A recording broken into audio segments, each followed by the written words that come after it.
शांति। 30 जून 2025 आज की साकार मुरली रंगीन बड़े बड़े अक्षरों में पढ़ें, सुने और मंथन करें।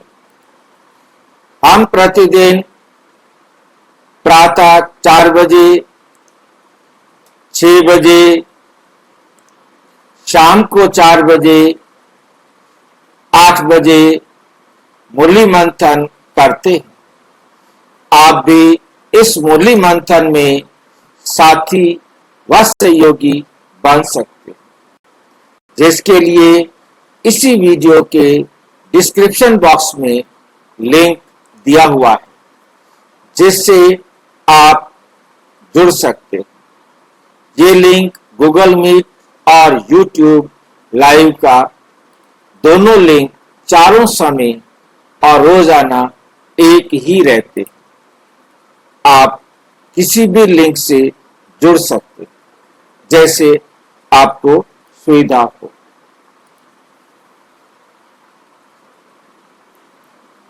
और यदि आपको जुड़ने में कोई दिक्कत आ रही है तो सामने इसी वीडियो में नीचे चलती हुई लाइन में व्हाट्सएप नंबर देख रहे हैं, उस पर मैसेज करके आप लिंक मंगा सकते हैं, प्रश्न पूछ सकते हैं। आपका कोई सुझाव है तो वो सुझाव भी दे सकते हैं। अच्छा, ओम शांति। आज की मुरली का सार।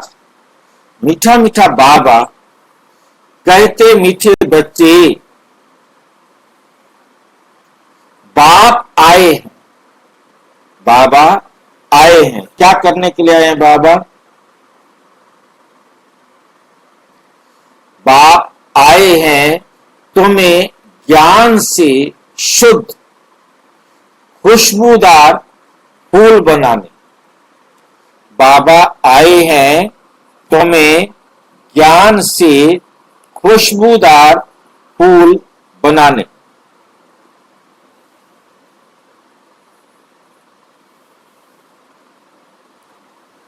तुम्हें कांटा नहीं बनना, कांटों को इस सभा में नहीं लाना, खुद कांटा नहीं बनना और दूसरा कांटे को इस सभा में नहीं लेके आना।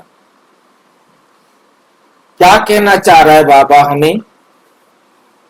सवेरे सवेरे कांटे फूल कहां से उठा के लाया यह हमारा बागबान बाबा?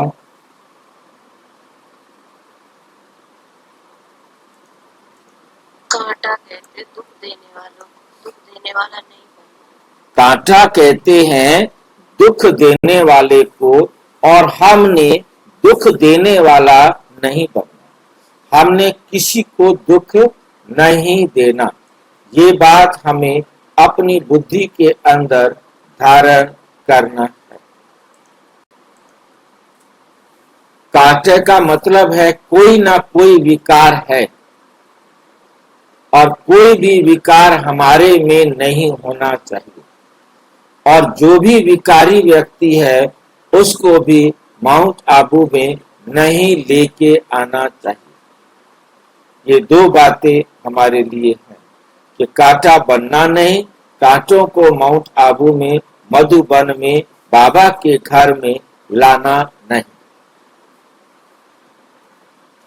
प्रश्न, जो बच्चे याद की यात्रा में मेहनत करते हैं, याद की यात्रा में मेहनत करते हैं, याद की यात्रा में क्या मेहनत करनी होती है?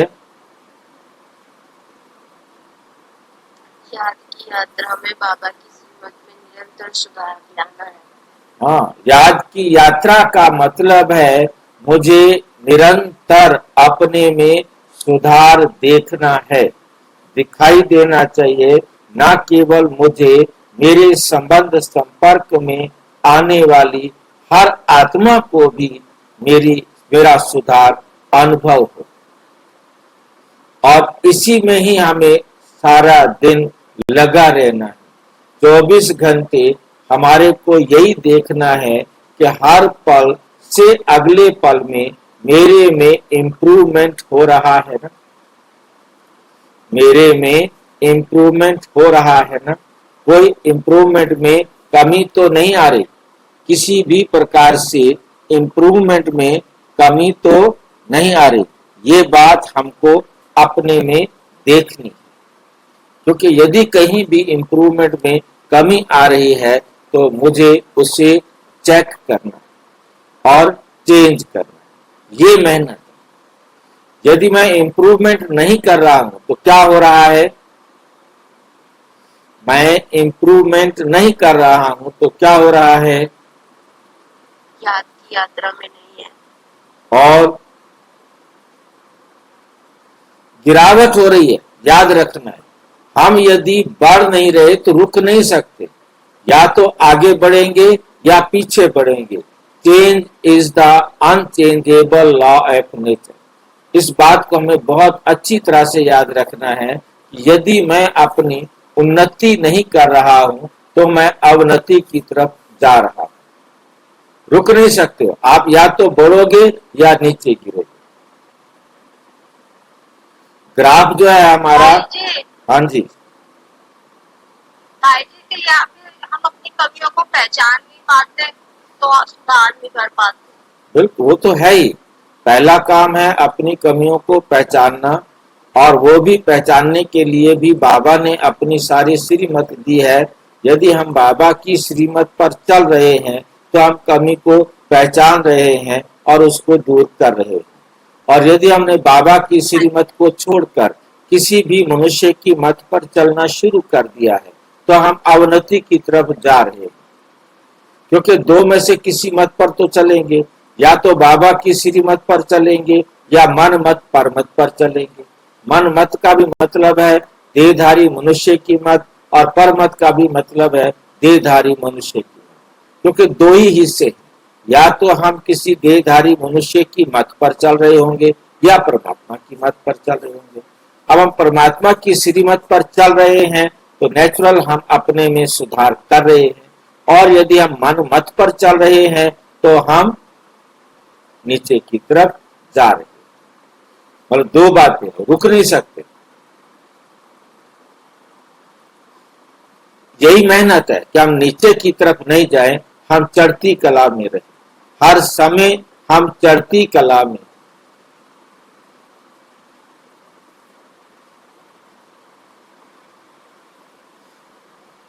उत्तर, याद की मेहनत करने वाले बच्चे बहुत खुशी में रहेंगे। उनकी निशानी क्या होगी कि जो याद में रहते हैं, जिनको हमेशा चढ़ती कला हो रही है, जो आगे बढ़ते जा रहे हैं, उनके अंदर खुशी होगी, बहुत खुशी में रहेंगे। बुद्धि में रहेगा कि अभी हम वापस लौट रहे हैं, फिर हमें खुशबूदार फूलों के बगीचे में जाना है। हमें कहाँ जाना है, हमें खुशबूदार फूलों के बगीचे में जाना है। तुम याद की यात्रा से खुशबूदार बनते हो और दूसरों को भी बनाते हो, खुद भी बनते हो और दूसरों को भी बनाते हो। ओम शांति। बागवान भी बैठा है, माली भी है, फूल भी है, ये नई बात। बागवान भी बैठा है, माली भी है, फूल भी है, ये नई बात। मतलब बागवान कौन है, शिव बाबा। माली कौन है, ब्रह्मा बाबा। और फूल कौन है, हम सब बच्चे। बाबा है बागवान, माली है ब्रह्मा बाबा, फूल भी है, फूल है हम सब बच्चे। और जो बच्चा माली बनना चाहता है वो माली बन सकता है, फूल बन के फिर माली बन सकता है। माली का काम होता है बाबा के बागवान का कहना मानकर औरों की सेवा करना। जो औरों की सेवा करते हैं वो नेचुरल माली बन जाते हैं। जो सेवा लेते हैं और सुधरते हैं वो फूल है। ये बात स्पष्ट हो गया। तीन शब्द, तीन लाइनें बाबा ने इकट्ठी प्रयोग किए हैं। बागवान भी बैठा है। बागवान है शिव बाबा जो पूरे बगीचे का मालिक है। माली भी है ब्रह्मा बाबा जो बाबा के डायरेक्शन अनुसार सबको सुधारने पर लगा है। और वो भी सारे माली हैं जो स्वयं को सुधार कर औरों को भी कांटे से फूल बनाने में लगे हुए हैं, मजदूरी कर रहे हैं, मेहनत कर रहे हैं, सेवा कर रहे हैं। वो सारे हो गए माली। और जो पालना ले रहे हैं वो हैं सारे फूल, क्योंकि वो खिल रहे हैं। अब खिलेंगे तो उसके बाद वो सोचेंगे कि हमें भी सेवा करनी चाहिए। और जो सेवा नहीं कर रहे हैं वो हम समझ ले कि अभी हम सेवा ले रहे हैं, या तो हम सुधर रहे हैं, ठीक है कि नहीं, और या हम गिर रहे हैं। और यहाँ पर हमें जो बात समझने में आ रही है, या तो हम फूल बन रहे हैं, सेवा ले रहे हैं, और जब हम फूल बन जाएंगे, हम औरों की सेवा करने वाले बन जाएंगे, तो हम माली की कैटेगरी में आ जाएंगे। और बागवान है शिव का। ठीक, ये नई बात है, ये नई बात है ना। कोई नया अगर सुने तो कहेंगे ये क्या कहते हैं, पता ही नहीं है क्या कह रहे हैं। ना इनके पास कोई जमीन है, ना इनके पास कोई खेत है, ना इनके पास कोई फल है, ना इनके पास कोई फूल है, ना कोई बीज है। पता नहीं कैसे अजीब आदमी है। बागवान भी बैठा है, माली भी बैठे हैं, और फूल भी बैठे हैं। ये तो सारी कहानी आत्माओं पर है। वो तो समझ ही नहीं सकते ना। वो तो देह की नजर से देखने वाले वो कहेंगे ये क्या बोलते हैं, पता ही नहीं, समझ में नहीं आती इनकी बात। कोई नया अगर सुने तो कहेंगे ये क्या कहते हैं, बागवान, फूल आदि ये क्या है। ऐसी बातें तो कभी किसी शास्त्र में हमने सुनी नहीं है। ये जैसी बातें सुनाते हैं। तुम बच्चे जानते हो, याद भी करते हैं बागवान खिवैया को। बागवान के साथ शब्द जोड़ दिया है खिवैया। बागवान बगीचे का मालिक, खिवैया जो हमारी नैया को पार ले जाए। और यहाँ यदि नैया की बात भी आए तो नैया किसे कहते हैं, बताओ। यहाँ नैया भी आत्मा को कहते हैं। आत्मा नाव में बैठी है, क्या आत्मा खुद नाव है? आत्मा खुद नाव है। बताओ, ऐसे होता है कोई? नाव अलग होती है, नाव को चलाने वाला अलग होता है। अब हम एक बात अच्छी तरह से पहले दिन हमें बताया गया कि शरीर है रथ, आत्मा है रथी। तो शरीर है नाव, चलाने वाली ना आत्मा होगी ना, नाव को चलाने वाली आत्मा होगी ना। तो यहाँ तो नाव ही जो है ना ऐसी बना दी है जहाँ कोई बैठ भी ना सके। क्या परमात्मा आत्मा में बैठ सकता है जो इसको चला के ले जाएगा? पता नहीं कैसी नाव बनाई है। चलो जैसे कहे, हमें तो बाबा की बात। हाँ जी, आत्मा श्रीमत की नाव में बैठी हुई है। आत्मा श्रीमत की नाव में बैठी है। बताओ, बाबा के पास श्रीमत है और आत्मा जाके श्रीमत की नाव पर बैठती है। ठीक है, फिर इसको चलाने वाला बाबा है। बाबा खुद श्रीमत है, बाबा खुद जो है नाव भी है। तो हम आत्मा भी जब बाबा की श्रीमत को अपने में धारण करते हैं तो हम उस श्रीमत की नाव में बैठ कर जाते हैं। बाबा की श्रीमत कंप्लीट है, उसमें से जितना हमने ज्ञान लिया, जितना हमने श्रीमत को अपने जीवन में धारण किया, तो हम उसके आधार पर अपनी नैया को पार करते हैं। नैया पार करने की सारी मेहनत हमको करनी है। बाबा ने तो सारा ज्ञान का खजाना लाके रख दिया। अब हम उसमें से कितना ज्ञान लेते हैं, उतनी अच्छी तरह हम अपनी नाव को चलाकर ले जाएंगे। ज्ञान के आधार पर हमको आगे जाना है और अज्ञानता से बाहर निकलना है। ज्ञान जो है आकर के हमें अज्ञानता के गड्ढे से बाहर निकलने में, अंधेरे से बाहर निकलने में मदद करता है। और ये ज्ञान की जो श्रीमत है या जो ये ज्ञान है, यही बाबा की अंगुली है, यही बाबा की अंगुली है, जिसको पकड़कर हम बाहर जाते हैं, जिसको पकड़कर हम बाहर निकलते हैं। सारी पकड़ने की मेहनत भी हमको करनी है, ज्ञान भंडार भी अपने में भरने की मेहनत करनी है, अंधेरे को निकालने की मेहनत भी हमें करनी है। अब वो बागवान है, वो खिवैया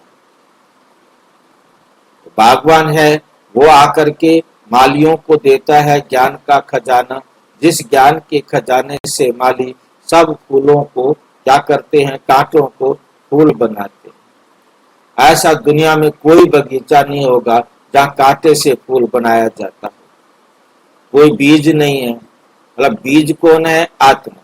वो आत्मा क्या बन गई है? कांटा, दुख देने वाली। उस आत्मा को फूल बनाना है, सुख देने वाला बनाना, क्योंकि हमारी जो पढ़ाई है वो बिल्कुल अलग है। एक एक बात को बाबा बैठकर हमें समझाते हैं, इतना अच्छी तरह समझाते हैं कि बस हम दीवाने हो गए हैं। हम सिवाय बाबा की मुरली को सुनने पढ़ने के और हमें कुछ अच्छा अब लगता ही नहीं। अब यहाँ आए हैं सवेरे सवेरे उठ करके यहाँ से पार ले जाना, यहाँ से ही हमको जितना हमें समझ में आ गया है, अब उसके अंदर हमने ज्ञान की पालना अपने में भरनी है, और भरने की मेहनत हमें हर एक को खुद को करनी है। बाबा कोई मेहनत नहीं करता, बाबा आके सारा ज्ञान का खजाना रख देता है, दे देता है। पढ़ो भी आपे, सुनो भी आपे, पढ़ो भी आपे, सुनो भी आपे, उसको अपने जीवन में धारण करना है, वो भी मेहनत आप खुद करो। बताओ,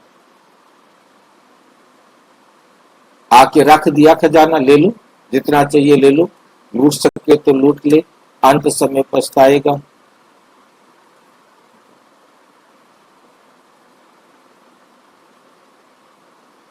सुनो, ये भी हमारा श्रेष्ठ भाग्य है कि हमको ये मुरली पढ़ने के लिए, मंथन करने के लिए, सुनने सुनाने के लिए अवसर मिल गया। बाप कहते हैं याद की यात्रा पर रहना। बाबा कहते हैं क्या करना है हमको? याद की यात्रा पर रहना है। अपने को आप पे ही देखो, हम कितनी दूर जा रहे हैं। कितनी दूर जाने का मतलब क्या होगा? कितनी दूर जाने का मतलब क्या होगा?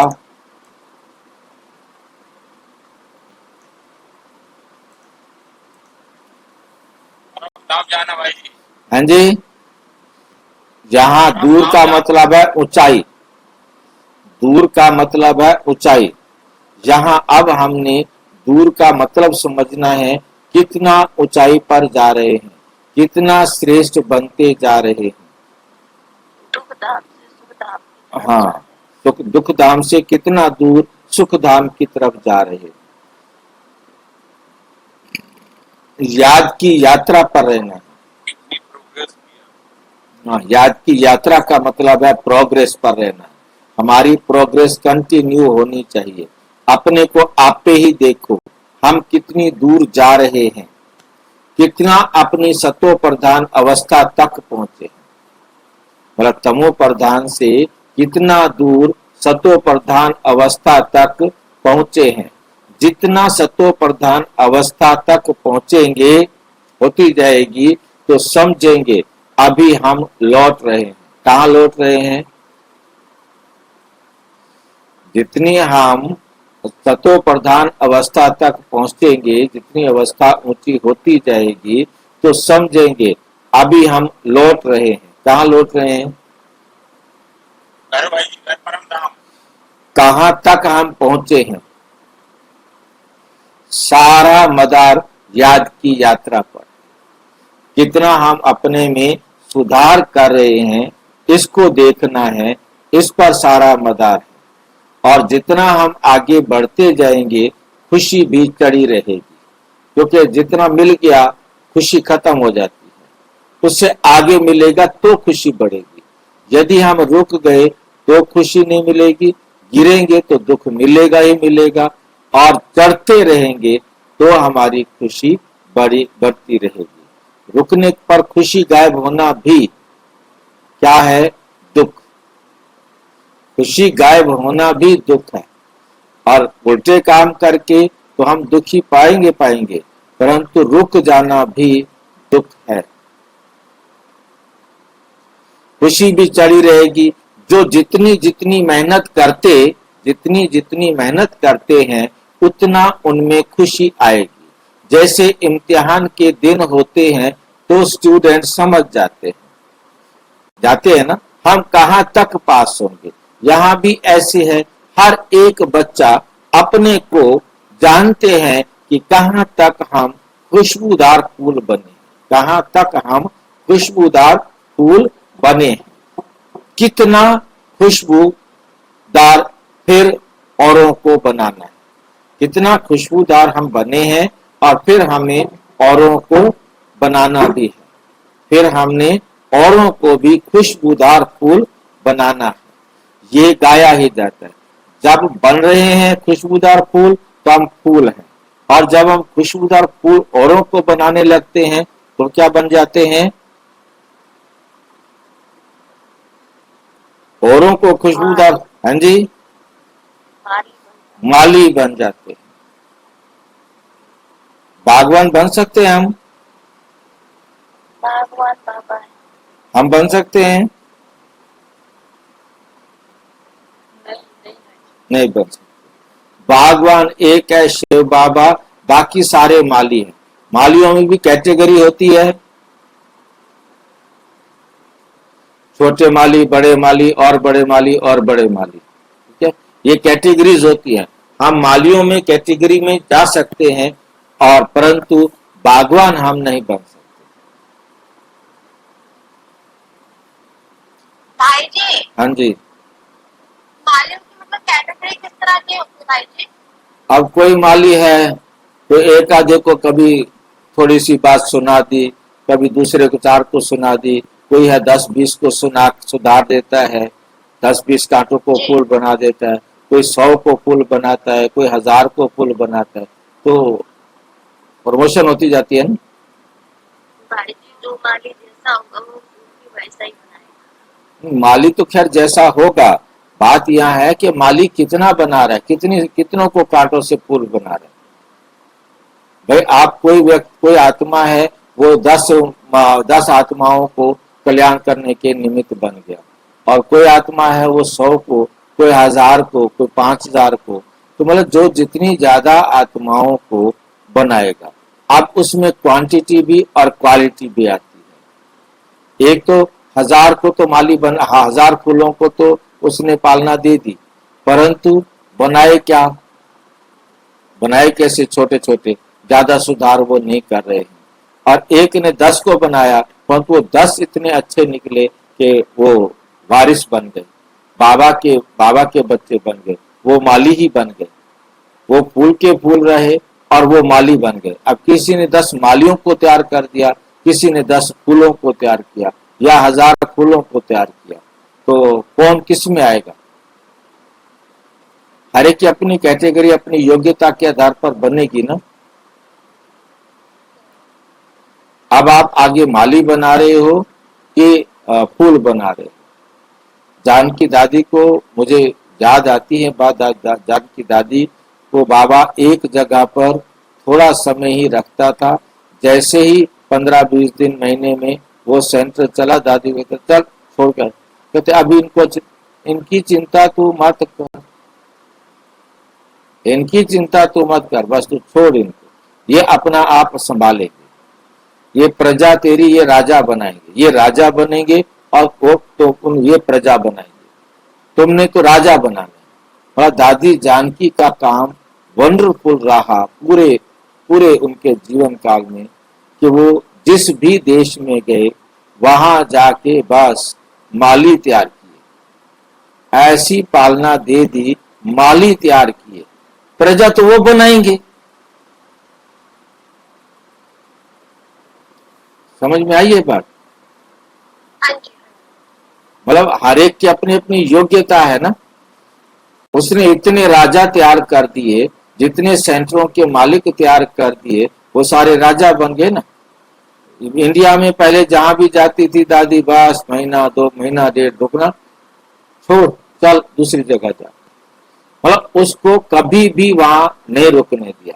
और उसने भी सीख लिया कि ये भी दादी जानकी ने बड़ा अच्छी तरह सुनाया कि मैं कभी भी उस सेंटर से सुई भी नहीं लेके जाती थी। कि जैसे होता है ना कि यहाँ ये स्पीकर अच्छा है, माइक अच्छा है, तो ये मैं वहां ले जाऊं, नहीं, वहां जाके और ही लेंगे। मतलब दादी जानकी जब लंदन में फर्स्ट टाइम गई तो उस दिन उन्होंने वहीं पर जाकर के 4 कुर्सियां खरीदी और कमरे में रख दिया, बस सोना तो नीचे है। मतलब यहीं से शुरुआत की। मतलब बाकी धीरे धीरे धीरे धीरे अपने आप वहां पर क्वीन एलिजाबेथ का जो महल है, महारानी का जो महल है, वो 99 ईयर्स की लीज पर उसका कुछ हिस्सा मिल गया। कहाँ 4 कुर्सियों के साथ वहां रहे, शुरुआत किया, और कहाँ आज इतना बड़ा महल का हिस्सा लीज पर मिला है, जिस पर जो है ना सेंटर चलता है।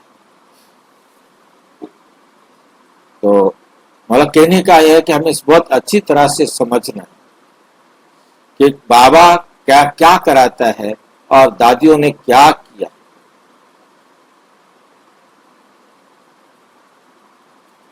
दादी ने माली तैयार किए, ब्रह्मा बाबा ने माली तैयार किए। उनकी जो 14 साल की भट्टी थी वो इतने पक्के माली तैयार किए कि जो एकदम पूरे वर्ल्ड के अंदर आगे कितने मालियों को तैयार किया उन्होंने। अपनी क्वालिटी को अपने आप देखो कि आपने पहले माली बनना है। फूल तो बन ही रहे हैं, फूल के साथ साथ हमें माली बनना है। हमने हर बात हर एक को बहुत अच्छी तरह से समझानी है, बस इतना ही सा काम है। आप समझाना सीख गए तो आप सारे माली बनेंगे, और यदि आप फूल बने रहे तो आप रुके रहेंगे। ये हर एक आत्मा की अपनी क्वालिटी है कि क्या बनना है, मतलब रुकना नहीं है, आपने चलते रहना है। आपने मालियों को तैयार करना है, माली बनाओ, आगे वो करेंगे। अब आपने जिसने सोचो कि 10 माली बना दिए, वो 10 माली आगे कितने कांटों को फूल बनाएंगे। और यदि आप खुद लगे रहोगे कांटे को फूल बनाने में, अकेले लगे रहोगे, तो आप कितनों को कांटों से फूल बनाओगे, ठीक है कि नहीं। इसलिए अपने आप को पहचानो और अपने आप को माली बनाओ, फूल नहीं। फूल तो बनना ही बनना, खाली फूल नहीं, हमें पालना लेने वाला नहीं बनना। पालना लेनी है, सिर्फ पालना लेने वाला नहीं बनना। उसके साथ हमें बाबा ने अवसर दिया है कि आप जितना सीखे हो उतना आगे सिखाते जाओ, बस। अब कितना आप आगे सिखाएंगे वो आपका अपना पार्ट है।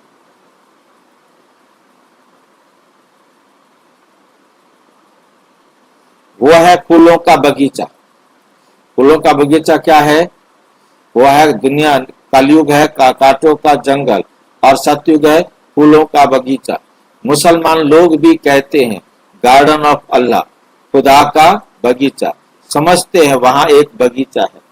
वो क्या समझते हैं? जहां भगवान रहता है वहां एक बगीचा है, परंतु उन्हें ये नहीं पता वहां बगीचे में, परम धाम के अंदर वहां कोई बगीचा नहीं है, वहां कोई पालना नहीं होती है, वहां कोई पढ़ाई नहीं होती है। गार्डन ऑफ अल्लाह यहाँ है, इसी धरती पर है। वो खुदा आकर के, खुद आकर के यहाँ वो इस नर्क को, इस कांटों के जंगल को वो क्या बनाते हैं?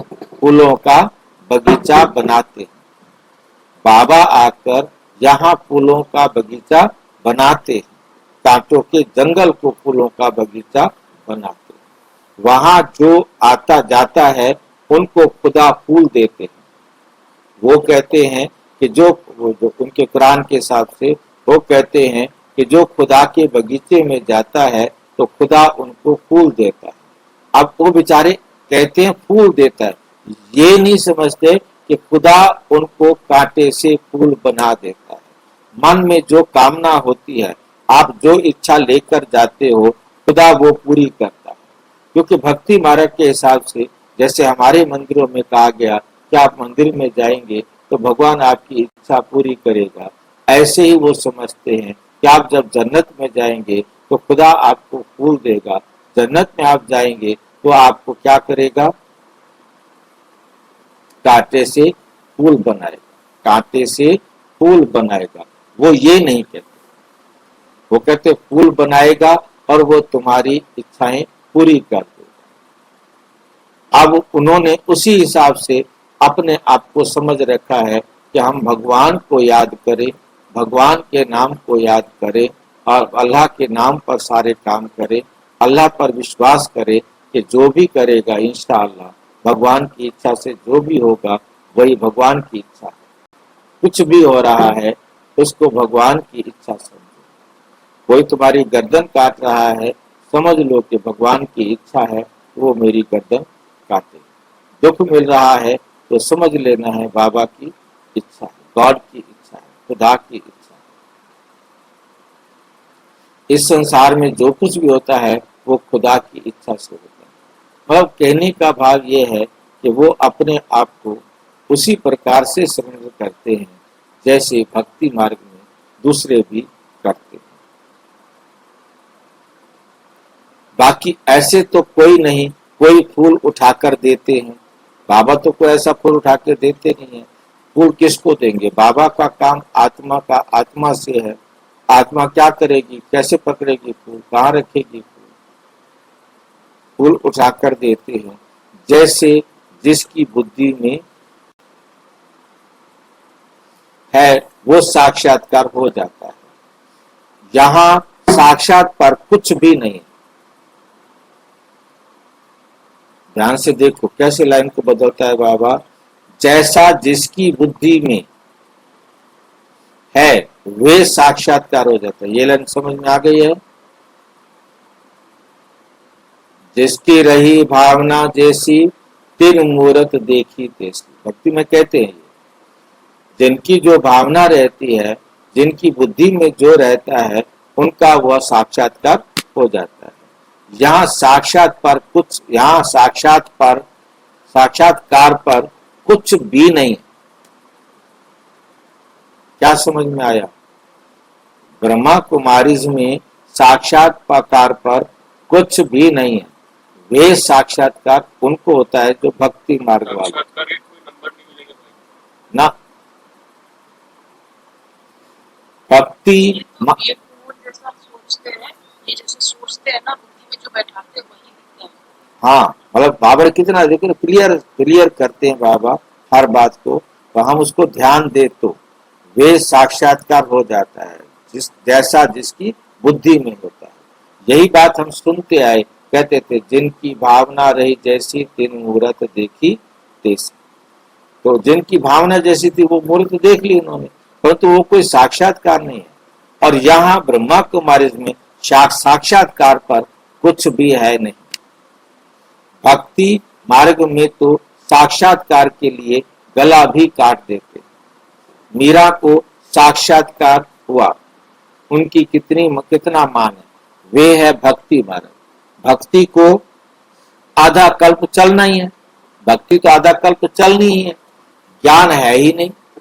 वेदों आदि को बहुत मान है, कहते हैं वेद तो हमारे प्राण हैं। अब तुम जानते हो ये वेद शास्त्र आदि सब है भक्ति मार्ग के लिए। भक्ति का कितना बड़ा विस्तार है, बड़ा झाड़ है। ज्ञान है बीज। अभी ज्ञान से तुम कितने शुद्ध होते हो, खुशबूदार बनते हो। ये तुम्हारा बगीचा है, यहाँ कांटा किसी को भी नहीं कहेंगे, क्योंकि यहाँ विकार में कोई जाते नहीं। तो कहेंगे इस बगीचे में एक भी कांटा नहीं। कांटा है कल युग में, अभी है पुरुषोत्तम संगम युग, इसमें कांटा कहाँ से आया? अगर कोई कांटा बैठा है तो अपने को ही नुकसान पहुंचाते। कहाँ कांटा बैठा है? क्या कहना चाहता है बाबा कांटा बैठा है? मान लो कि आप किसी को मधुबन में लेके आए हो और वो कांटा है, वो दुख देने वाला काम कर रहा है, दूसरों को गंदी नजर से देख रहा है, गंदा व्यवहार कर रहा है तो अपना नुकसान कर रहा है, और वहां उसको जिसको गंदी नजर से देखा उसको उसका कार्मिक अकाउंट बराबर हुआ। परंतु यदि जिसको गंदी नजर से देखा उसके ही विकारी विचार बन गए तो क्या बना, तो उसका विकर्म बन गया। इसलिए बाबा मतलब कांटे को मधुबन में लाने से रोकते, क्योंकि वहां जाएगा वो चारों तरफ उसी नजर से सबको देखता फिरेगा, और जब वो गंदी नजर से देखता फिरेगा तो उनके अंदर भी प्रभाव तो पड़ता है ना, क्योंकि हर एक को समझ में आता है। तो इसलिए बाबा मना कर रहे हैं कि कांटों को वहां नहीं लाना। उसका अपना खाता तो खराब हो ही रहा है, परंतु जिसके साथ उसका हिसाब किताब है वो भी खराब हो रहा है। अगर कोई कांटा बैठा है तो अपने को ही नुकसान पहुंचाते हैं, क्योंकि ये इंद्रप्रस्थ है ना, इसमें ज्ञान परियां बैठी हैं। इसमें सब कौन बैठी हैं? ज्ञान परियां। और क्या कर रही हैं? ज्ञान डांस कर रही हैं। अब उन्होंने परियों को डांस दिखा दिया स्वर्ग में कि परियां डांस करती हैं।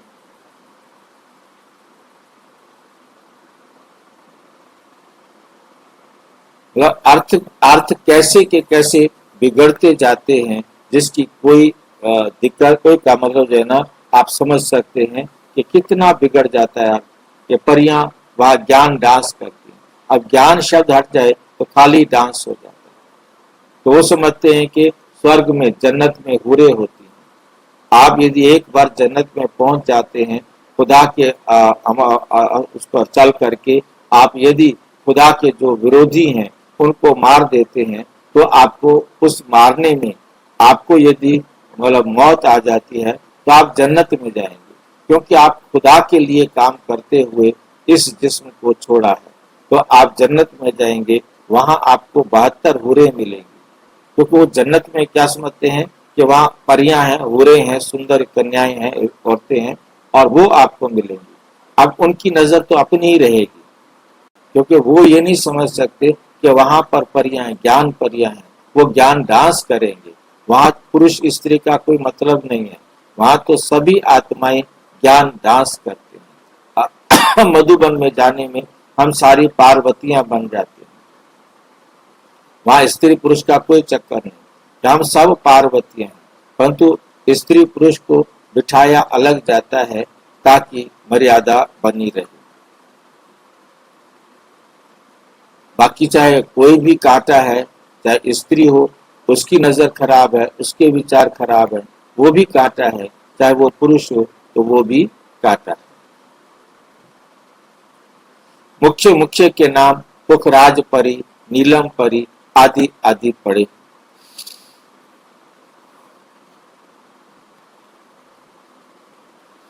वे फिर 9 रतन गाए जाते हैं। वे फिर क्या करते हैं?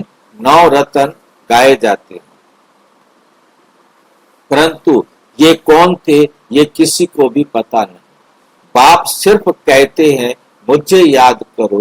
तुम बच्चों की बुद्धि में अब समझ है। 84 का चक्र भी अभी 84 का चक्र भी अभी बुद्धि में है। शास्त्रों में तो 84 लाख कह दिया है। मीठे मीठे सिक्की लधे बच्चों को बाप ने समझाया है। तुमने 84 जन्म लिए हैं, अब तमो प्रधान से सतो प्रधान बनना है। कितना सहज है भगवानोवाच बच्चों प्रति माम एकम याद करो। कोई अभी तुम बच्चे खुशबूदार फूल बनने के लिए अपने को आत्मा समझ बाप को याद करो। कांटे नहीं बनो। यहाँ सब मीठे मीठे फूल हैं, कांटा नहीं। हाँ, माया के तूफान तो आएंगे, माया के तूफान तो आएंगे। माया ऐसी कड़ी है जो झट फंसा देगी, फिर पछताएंगे कि हमने ये क्या किया, हमने ये क्या किया। हमारी तो की कमाई सारी चट हो गई, अब आप 1 साल पवित्र रहे, 1 साल पवित्र रहने के बाद फिर पतित बन गए। आपने 6 महीने क्रोध नहीं किया, 6 महीने के बाद आपने क्रोध कर दिया। आप कोई भी लालच नहीं करते थे, आज आपने लालच कर दिया। तो आपने जितने समय लालच नहीं किया वो सारा का सारा मामला खत्म हो गया। विकार फिर से आ गया। एक बार विकार आ गया, विकार फिर जल्दी से छोड़ता नहीं, फिर उसको निकालने के लिए बहुत मेहनत करनी पड़ती है। क्योंकि बाबा की बात को नहीं माना, फिर एक बार गिर गया तो फिर उससे निकलने के लिए बहुत मेहनत करनी पड़ती है। इसलिए शब्द यूज किया है, हमारी तो की कमाई सारी चट हो गई।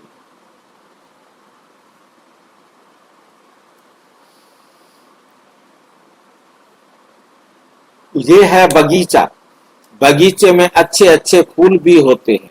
इस बगीचे में भी कोई तो फर्स्ट क्लास फूल होते हैं, होते जाते हैं। जैसे मुगल गार्डन में अच्छे अच्छे फूल होते हैं। मुगल गार्डन सुना है कभी? देखा है किसी ने मुगल गार्डन?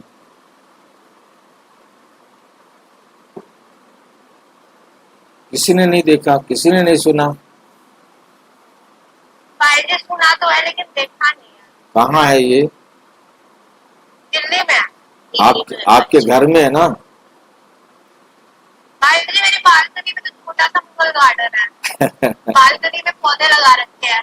नहीं, बालकनी में तो लगा रखे हैं। आपके दिल्ली में ही तो मुगल गार्डन है ना? कितनी दूर है आपसे मुगल गार्डन? राष्ट्रपति भवन, राष्ट्रपति भवन में है ना मुगल गार्डन। आपके घर से जितनी दूर राष्ट्रपति भवन है उतनी दूर है मुगल गार्डन। और अब मुगल गार्डन, राष्ट्रपति भवन में जो गार्डन बनाया गया है उसे मुगल गार्डन कहा गया है। अब उसका नाम बदल दिया गया है। अब उसको मुगल गार्डन नहीं कहते हैं। अब उसे जो नया नाम दिया है वो मुझे याद नहीं आ रहा है, ठीक है क्यों? तो अब उसको नाम को चेंज किया।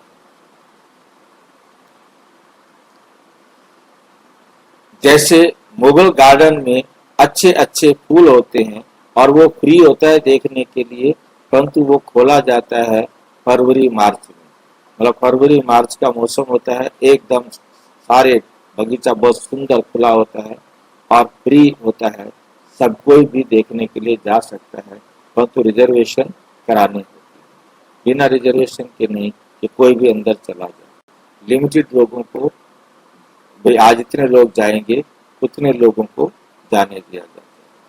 जैसे मुगल गार्डन में अच्छे अच्छे फूल होते हैं, सब जाते हैं देखने। यहाँ तुम्हारे पास कोई देखने तो आएंगे नहीं, तुम्हारे पास कोई देखने नहीं आएगा, वहां जाएंगे देखने के लिए। तुम कांटों को क्या मुंह दिखाएंगे?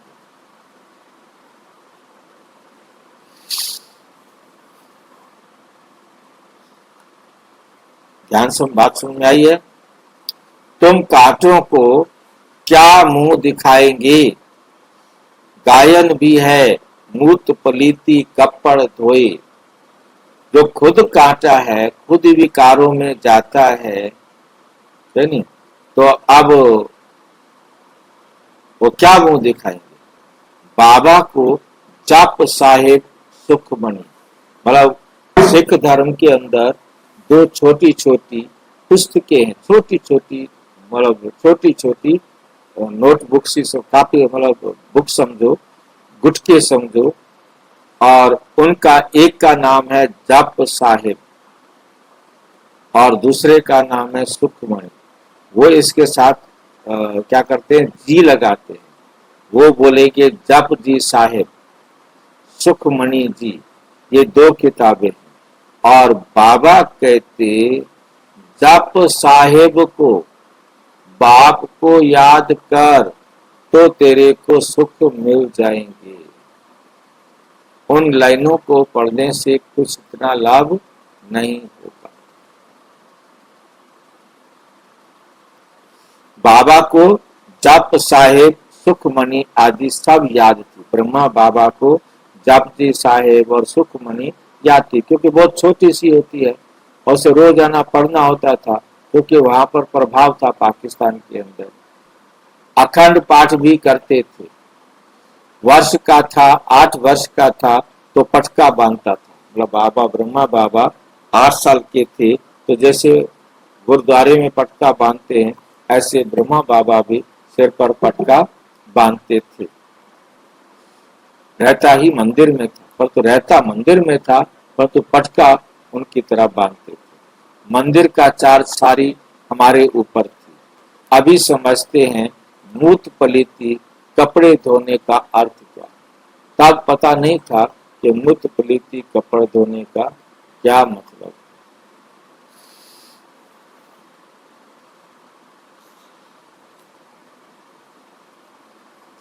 महिमा सारी बाबा की है।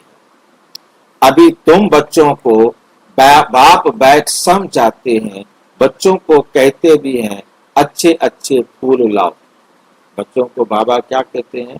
अच्छे अच्छे फूल लाओ। जो अच्छे अच्छे फूल लाएंगे वो अच्छा फूल माना जाएगा। सभी कहते हैं हम श्री लक्ष्मी नारायण बनेंगे तो गोया गुलाब के फूल हो गए। बाप कहते हैं अच्छा तुम बच्चों के मुख में गुलाब, अब पुरुषार्थ कर सदा गुलाब बनो। ढेर के ढेर बच्चे हैं, प्रजा तो बहुत बन रही है, प्रजा तो बहुत बन रही है। वहां है ही राजा रानी और प्रजा, राजा रानी और प्रजा।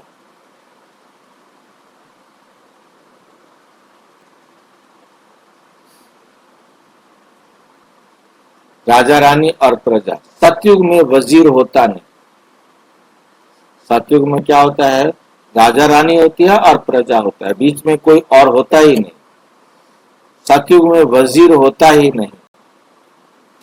क्यों? क्योंकि राजा में ही पावर रहती है सारे काम करने की। सारे काम अपने आप, सारे चरित्रवान हैं, सारे काम अपना एक्यूरेट कर रहे हैं, तो कोई गलती कर ही नहीं रहा है।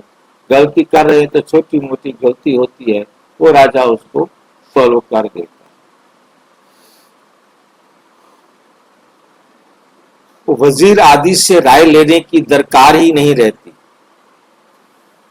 नहीं तो राय देने वाला बड़ा हो जाए, नहीं तो राय देने वाला बड़ा हो जाए। वहां भगवान भगवती को राय की दरकार ही नहीं होती, जरूरत ही नहीं रहती। वजीर आदि तब होते हैं जब पतित होते हैं। भारत की ही बात है और कोई खंड नहीं जहां राजाएं राजाओं को माथा टेकते हैं। यहां ही दिखाया जाता है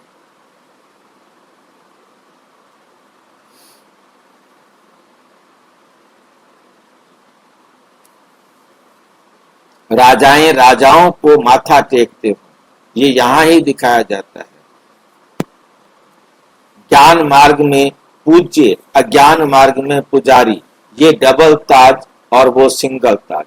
वो सिंगल ताज दुनिया में आज सिंगल ताज था जब भक्ति शुरू हुई, और वहां पर डबल ताज। वे सिंगल ताज। भारत जैसा पवित्र खंड कोई है नहीं। पैराडाइज बहिष्ठ था, स्वर्ग जो है वो क्या था? बहिष्ठ था, और तुम उसके लिए ही पढ़ते हो। अभी तुमको फूल बनना है, बागवान भी आया है, माली भी है, और माली नंबरवार होते हैं। माली को क्या कर दिया? नंबरवार भी होते हैं। बच्चे भी समझते हैं ये बगीचा है, इसमें कांटे नहीं, कांटे दुख देते हैं। बाप तो किसका दुख नहीं देते, वे ही दुख हरता सुख करता बाप के बच्चे।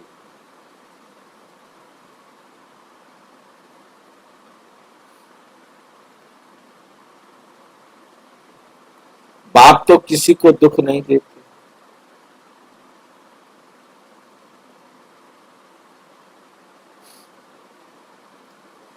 वे है ही दुख हरता सुख करता। कितना मीठा बाबा है, कितना मीठा बाबा है।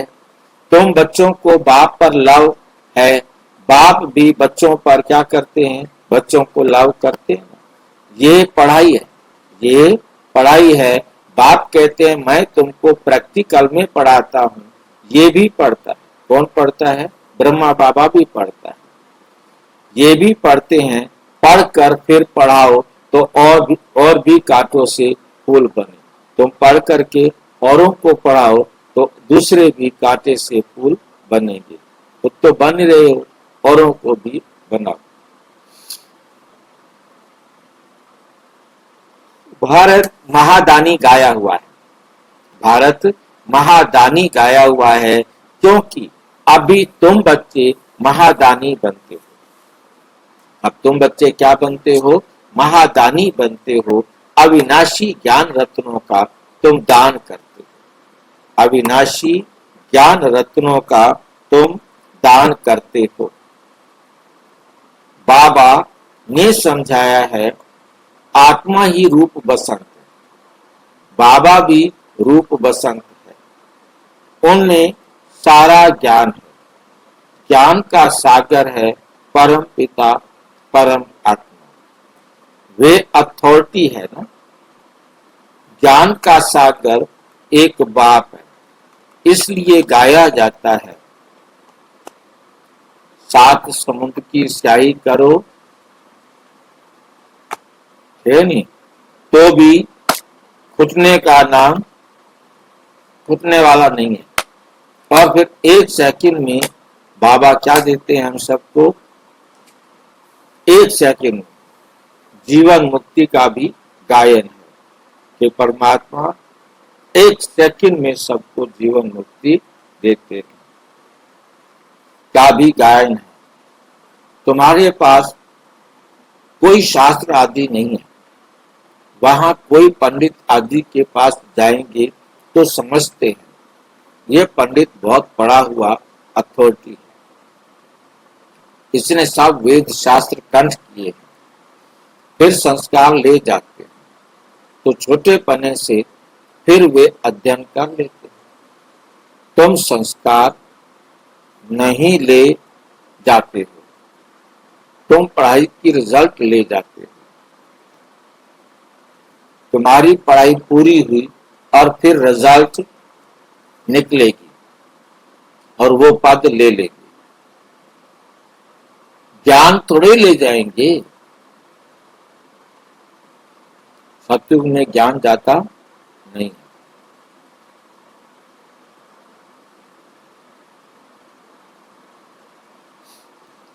ज्ञान थोड़े ले जाएंगे, जो किसको सुनाएंगे? वहां जाकर सत्युग में कोई ज्ञान नहीं सुनाना, सब अपनी प्रारब्ध बना के जाएंगे। संस्कार तो बन जाएंगे। हाँ, संस्कार जाएंगे। संस्कार में और ज्ञान में क्या अंतर है? ज्ञान है जानकारी, संस्कार है उसका परिणाम। ज्ञान से संस्कार बनते हैं।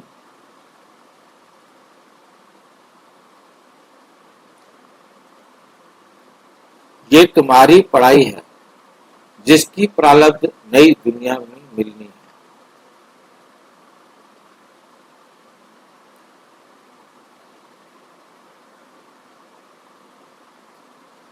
जिसकी प्रारब्ध नई दुनिया में मिली है, मेहनत यहाँ करोगे और फल तुमको नई दुनिया में मिलेगा।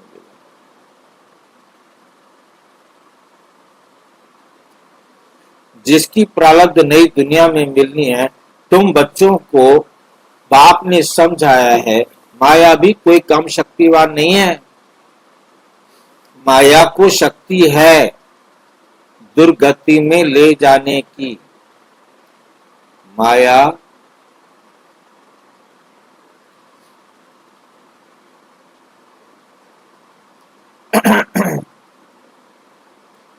माया दुर्गति में ले जाने की, और परंतु उनकी महिमा थोड़े ही करेंगे, वे तो दुख देने में शक्तिमान है। बाप सुख देने में शक्तिमान है, इसलिए उनका गायन है। ये भी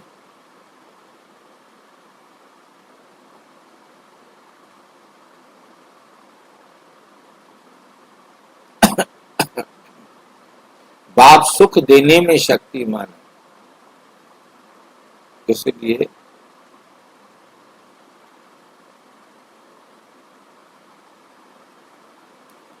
बाप सुख देने में शक्तिमान है, इसलिए उनका गायन है। ये भी ड्रामा बना हुआ है। तुम सुख उठाते हो तो दुख भी उठाते हो। हार और जीत किसकी है इनका भी मालूम होना चाहिए। हार और जीत किसकी है इनका भी मालूम होना चाहिए। बाप भी भारत में आते हैं, जयंती भी भारत में मनाते हैं।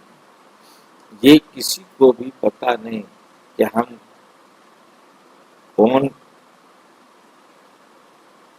ये किसी को भी पता नहीं कि शिव बाबा कब आया, क्या आकर किया, नामो निशान ही गुम कर दिया है। श्री कृष्ण बच्चे का नाम दे दिया है। वास्तव में बिलवेड बाप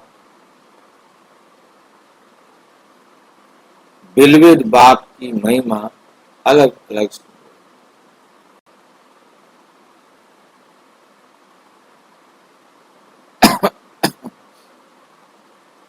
वास्तव में बिलवेड बाप की महिमा अलग, श्री कृष्ण की महिमा अलग है। वो निराकार, वे साकार। श्री कृष्ण की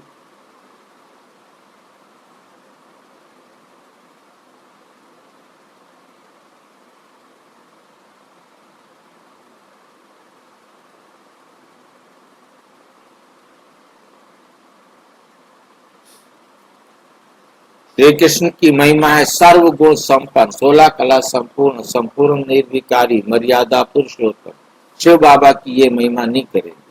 जिसमें गुण है तो अवगुण भी होंगे, इसलिए बाप की महिमा ही अलग है।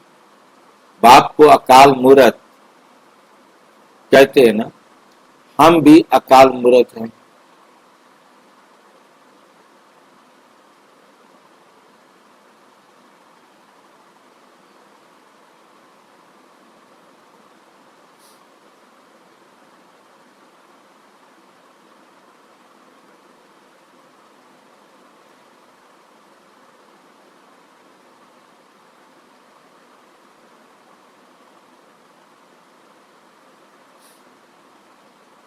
आत्मा को खाल काल खा नहीं सकता।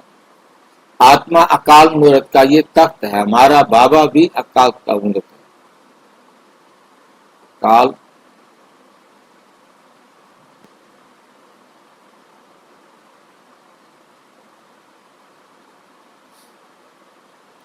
ये तख्त है, अकाल मूर्त का ये तख्त है।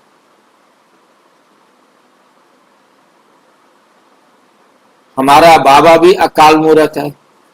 काल शरीर को ही खाते हैं, यहाँ अकाल मूर्त को बुलाते हैं।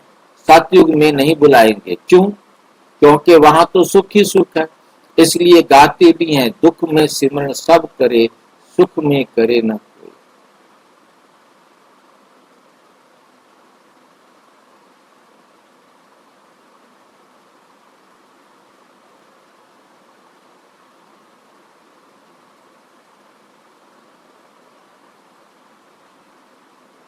भाई जी बोला काल शरीर को खाते हैं, काल किसको कहा?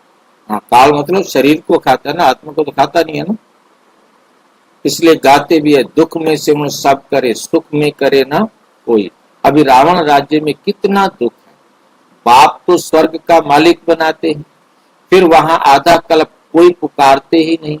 जैसे लौकिक बाप बच्चों को श्रृंगार कर वर्षा दे खुद वानप्रस्थ अवस्था लेते हैं, सब कुछ बच्चों को देकर कहेंगे अभी हम सत्संग में जाते हैं, कुछ खाने के लिए भेजते रहना।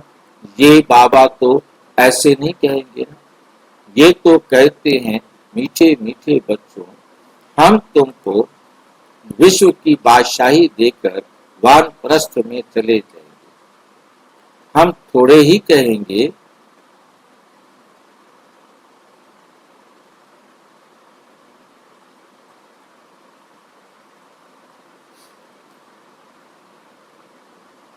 बादशाही देकर वानप्रस्थ में चले जाएंगे। हम थोड़े ही कहेंगे खाने के लिए भेजना। सेवक तो मैं तो नहीं कहूंगा खाने के लिए भेजो।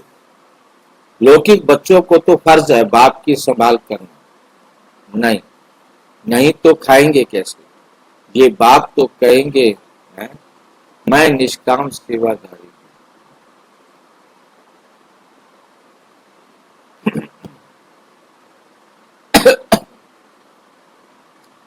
मनुष्य कोई निष्काम हो ना सके, भूख मर जाएंगे। हम थोड़े ही भूख मरेंगे, हम तो अभोक्ता हैं।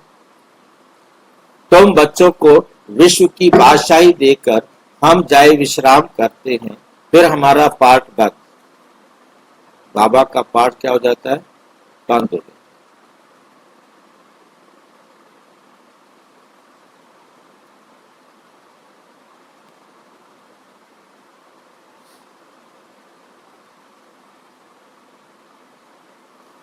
जो राज बाप बैठ समझाते हैं, वास्तव में तुम्हारा पाठ सबसे जास्ती है। तो इजाफा भी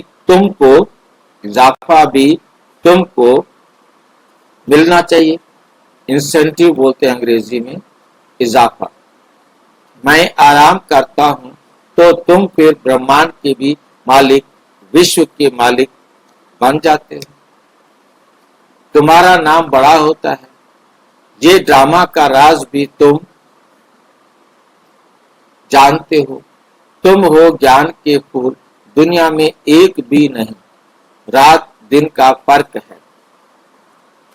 वे रात में और तुम दिन में जाते हो। आजकल देखो वन उत्सव करते रहते हैं। वनोत्सव मनाते हैं ना। अब भगवान मनुष्यों को वन उत्सव कर रहे हैं। भगवान मनुष्यों का वन उत्सव मना रहे हैं।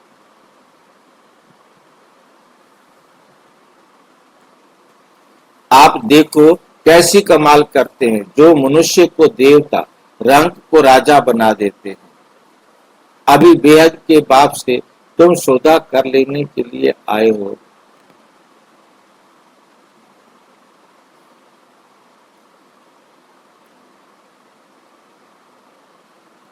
सौदा लेने आए हो, कहते हो बाबा हमको रंग से राव बना दो, राजा बना दो। ये तो सब क्या होता है?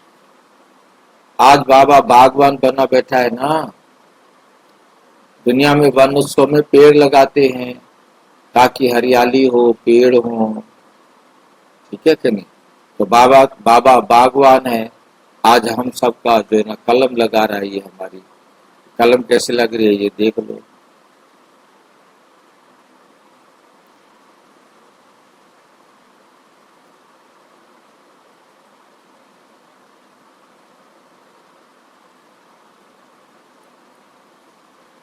उनको तुम कहते भी हो दुख हरता सुख करता, दुख हरता सुख करता। इन जैसा दान कोई होता ही नहीं। किसी को दुखी से सुखी बना देना, इससे बड़ा दान कोई होता ही नहीं। कांटे से फूल बना देना।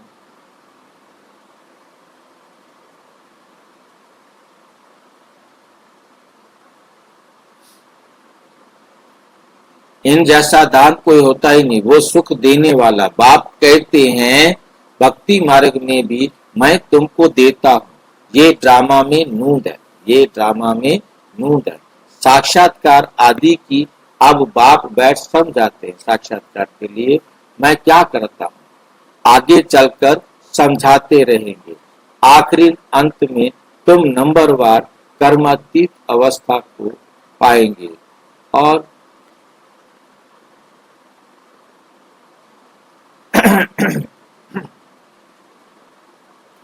नंबरवार कर्मातीत अवस्था को पाएंगे जहां वो आते हैं।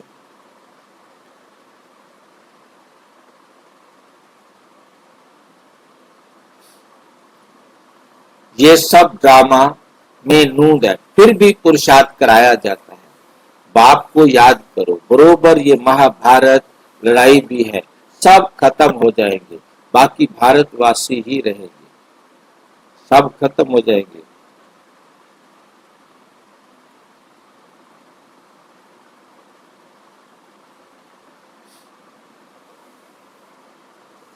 फिर तुम विश्व पर राज्य करते हो। अभी बाप तुमको पढ़ाने आए हैं, वही ज्ञान का सागर है। ये ये भी खेल है, इसमें मूझने की बात नहीं। माया तूफान में लाएगी, बाप समझाते हैं, इनसे डरो नहीं। बहुत गंदे भाव से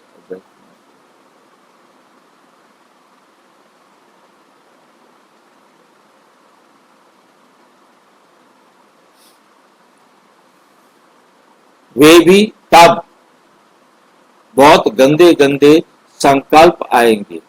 वे भी तब जब उसका वे भी तब जब बाबा की गोद लेंगे। बाबा की गोद लेने का मतलब होता है बाबा की श्रीमत पर चलना। जब तक गोद ही नहीं ली है तो माया इतना नहीं लड़ेगी। गोद लेने के लिए बार बार जिज्ञासा उत्पन्न हुई।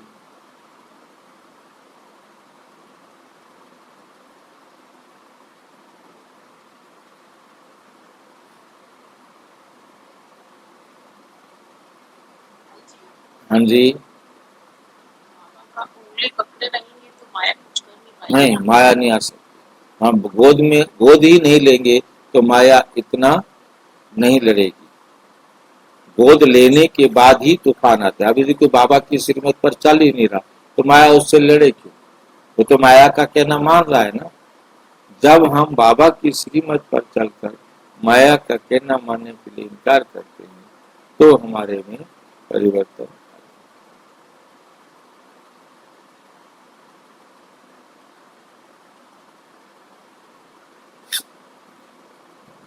गोद भी संभाल कर लेनी चाहिए। कमजोर है तो फिर प्रजा में आ जाएंगे। राजाई पद पाना तो होंगे। राजाई पद पाना तो अच्छा है, नहीं तो दास दासियां जाकर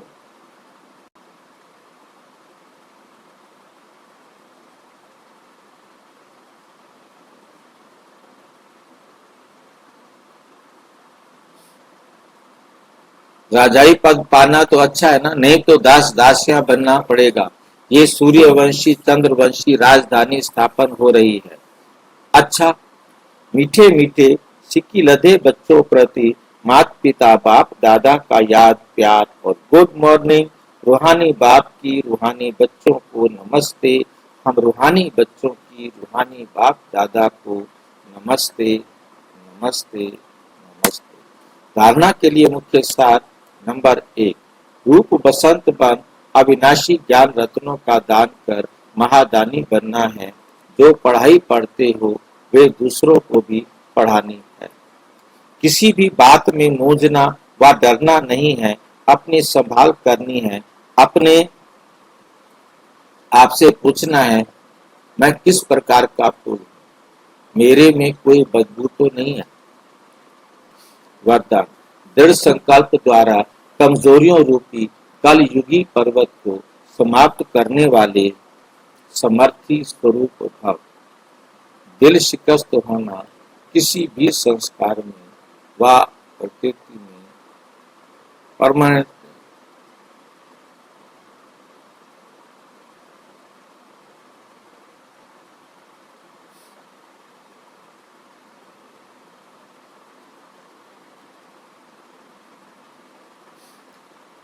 दिल शिकस्त होना किसी भी संस्कार व परिस्थिति के वशीभूत होना, व्यक्ति व वैभवों की तरफ आकर्षित होना, इन सब कमजोरियों रूपी कल युगी पर्वत, ये कलयुग का पहाड़ है।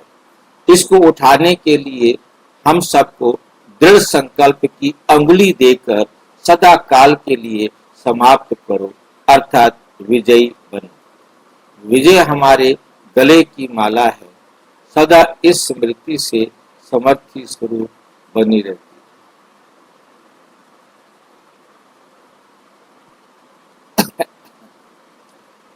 सदा इसी स्मृति से समर्थी स्वरूप बनो, यही स्नेह का रेटा है। जैसे साकार बाप ने स्थिति को स्तंभ बनाकर दृढ़ कर दिया था।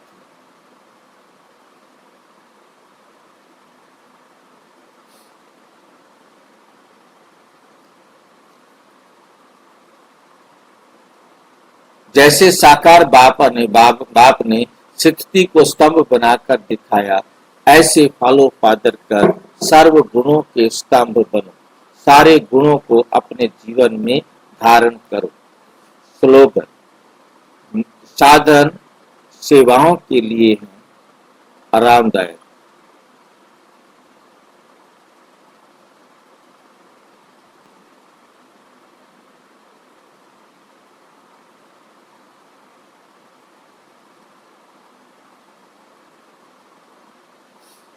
स्लोगन है, साधन सेवाओं के लिए, आराम पसंद बनने के लिए नहीं। सेवा के लिए सभी साधनों का यूज करो, आराम पसंद बनने के लिए नहीं।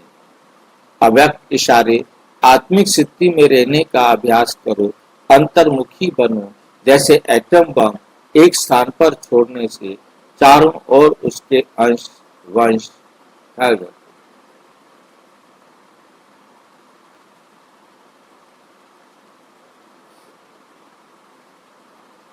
उसके चारों ओर उसके अंश फैल जाते हैं। बम फटता है ना, तो वह एटम बम है, और ये हमारा क्या है, आत्मिक बम। वो है एटम बम, और यहाँ से क्या जाता है, आत्मिक बम।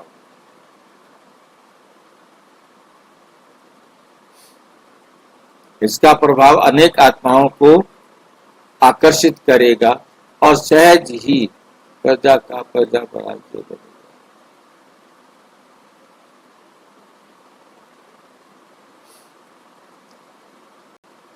इसलिए संगठित रूप में आत्मिक स्वरूप के अभ्यास को बढ़ाओ, स्मृति स्वरूप के विभिन्न रूप को साकार करो। स्मृति स्वरूप बनो तो वायुमंडल पावरफुल बन जाए, क्योंकि आप बाबा की याद में रहेंगे, आपके कर्मों को देखेंगे, तो अपने आपको समझेंगे कि हम कितना श्रेष्ठ भाग्यशाली।